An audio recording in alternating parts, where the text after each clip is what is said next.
The number of students identified with autism spectrum disorders has dramatically increased in the past several years. Autism is considered to be a pervasive developmental disorder. Because it is a spectrum disorder, students with autism may have a wide range of cognitive ability levels, ranging from those who are gifted to those who have severe intellectual deficits. You can use these 10 tips to help students with autism succeed in general education classes. Number 1. Communication is critical. A student with autism often has impaired communication skills. Be sure that the student has an effective and efficient method for both expressive and receptive communication. Once a communication system has been identified for a student, use it consistently.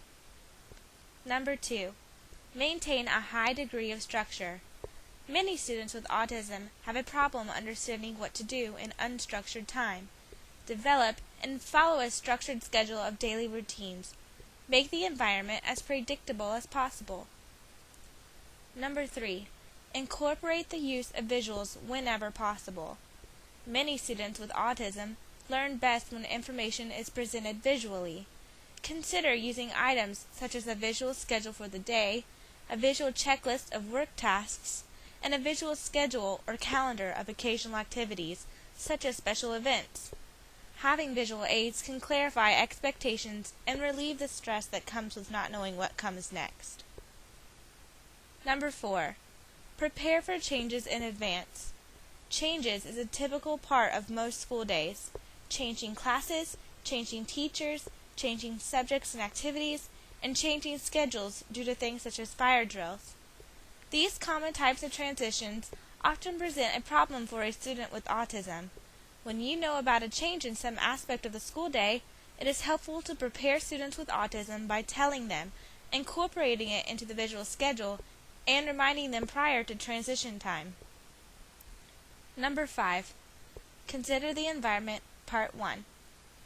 Environmental components can be an important consideration for some students with autism. Often, students with autism rely on consistency to help make sense of the world around them. Just as change in the daily schedule may cause discomfort for some students with autism, change in the physical environment of the classroom may also create challenges for some students.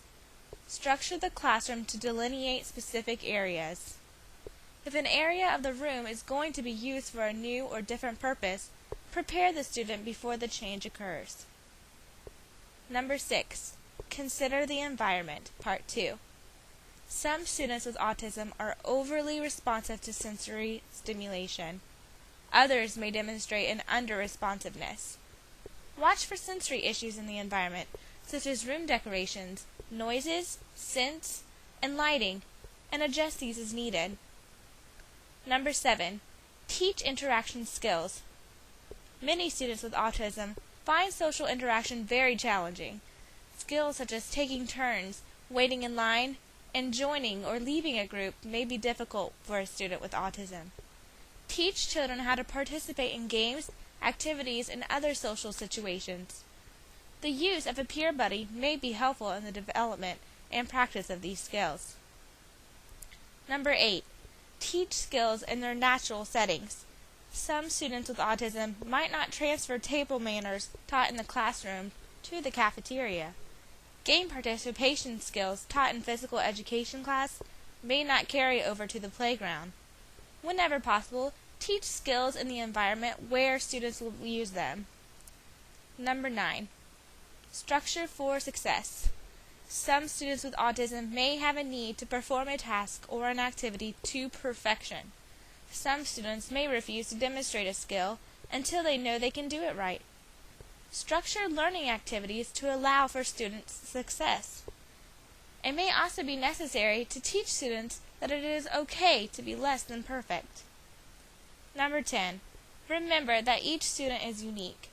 The term autism provides some basic information about a student. Students identified with autism are likely to have some level of communication deficit, social skill deficit, and a restricted range of interests and activities. However, it is important to remember that every child with autism is unique, and the degree and manner in which the condition affects the student will vary. Read the student's individualized education plan, talk with parents and previous teachers, and get to know the student as an individual.